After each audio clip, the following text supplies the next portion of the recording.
Благодарам. Господине Диме Велковски, во 2006 година, кога дојде владата на ВМРО ДПМН во август месец, имавме ситуација во која што Македонија требаше да организира закажано, мислам дека беше европско првенство во одбојка или во ракомет, некој од спортовите беше.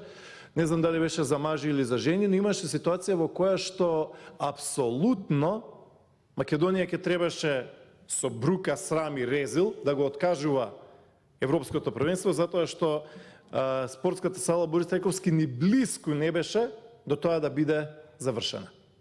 Ќе беше промашена. Владата на ВМРО ДПМН се ангажираше, се работеше ден и ноќ, се донеси екстра струја за рефлектори, за да се гради и навечер, затоа што претходно со години не беше пипната работава, и се направи спортската сала Борис Трајковски, и тоа европско првенство кое што требаше да се одржа во Македонија, и Скопје беше домаќин.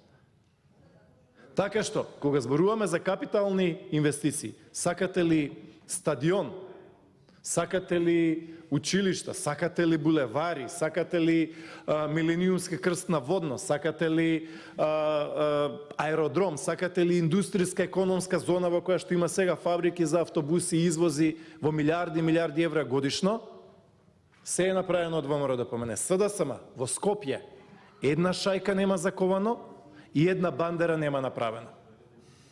Никогаш ништо.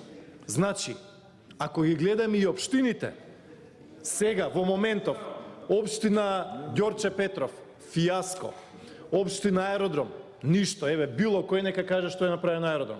Во Кисела вода, ништо. Еве ќе направиме 2 години од градоначалниците на СДСМ, главниот проект е дека Курто Дулиш во својата канцеларија тепа човек и не одговара за тоа.